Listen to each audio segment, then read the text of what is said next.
Isaac prayed to God for his wife Rebekah because she could not have children. God answered his prayer, and she became pregnant with twins. The babies struggled inside her, and she asked the Lord why this was happening. God told her that 2 nations were in her womb, and the older son would serve the younger. Ho, ho, ho! When the time came, the first baby was born red and covered with hair like a garment, and they named him Esau. His brother followed, holding Esau's heel, and they named him Jacob. Isaac was 60 years old when they were born. As the boys grew, Esau became a skillful hunter who loved the outdoors, while Jacob was quiet and stayed among the tents. Ho, ho, ho!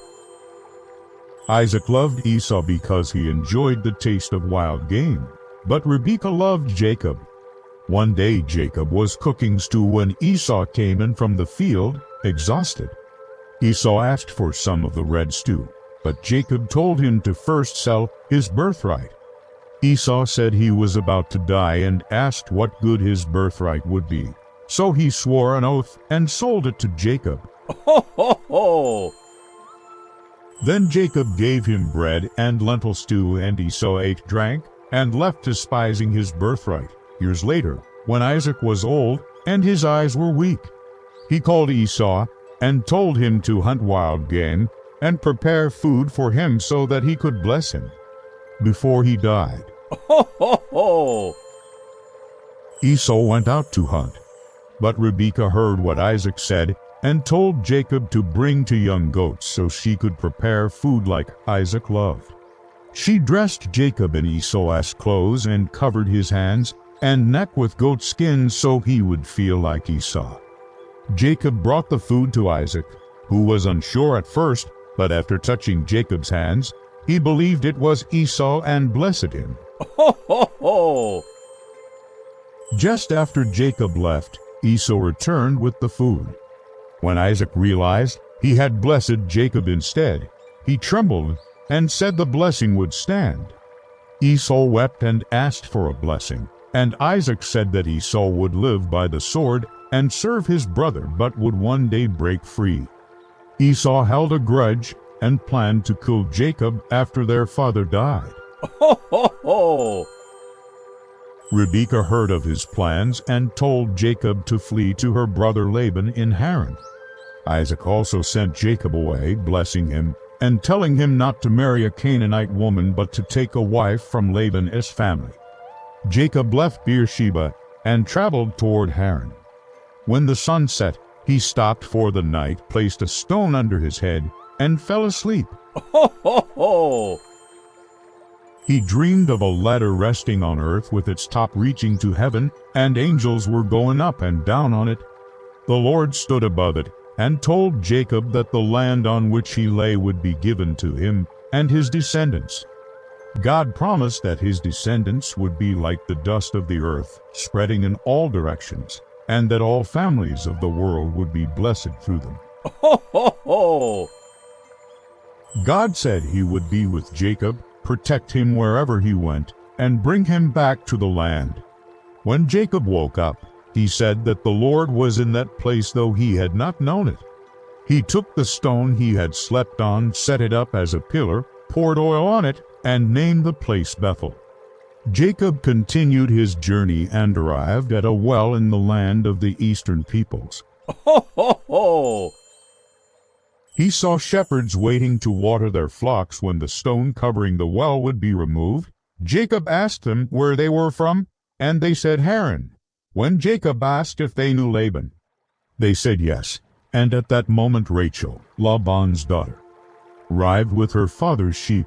Jacob went forward, rolled the stone away by himself, and watered the flock. Ho, ho, ho!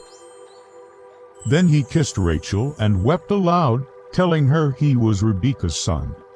Rachel ran to tell her father, and Laban welcomed Jacob into his house. Jacob stayed with Laban and worked for him.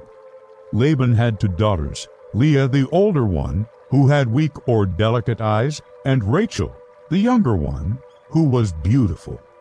Jacob loved Rachel, so he offered to work for 7 years to marry her. Ho, ho, ho!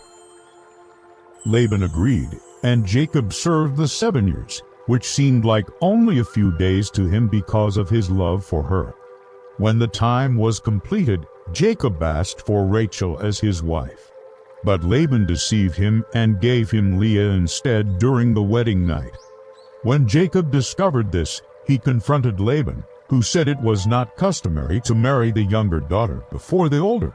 Ho, ho, ho!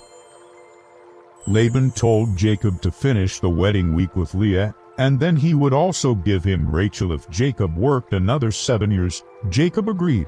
He married Rachel after the wedding week, and he loved her more than Leah. Though he remained with both sisters, many years passed. Jacob became wealthy, and God blessed him with children through his wives and their maidservants. Ho, ho, ho!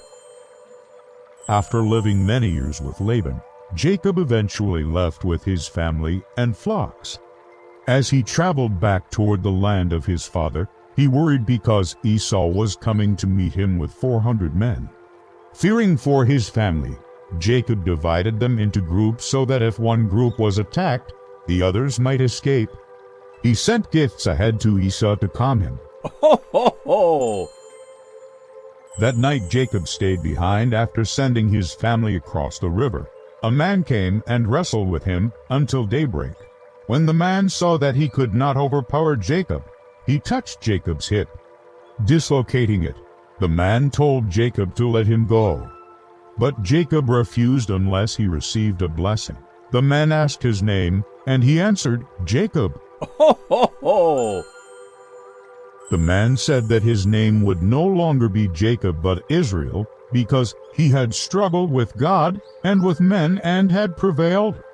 Jacob asked the man's name, but he did not give it. He blessed Jacob there. Jacob realized he had seen God face to face, and yet his life was spared. As the sun rose, Jacob crossed over, limping because of his hip. Ho, ho, ho!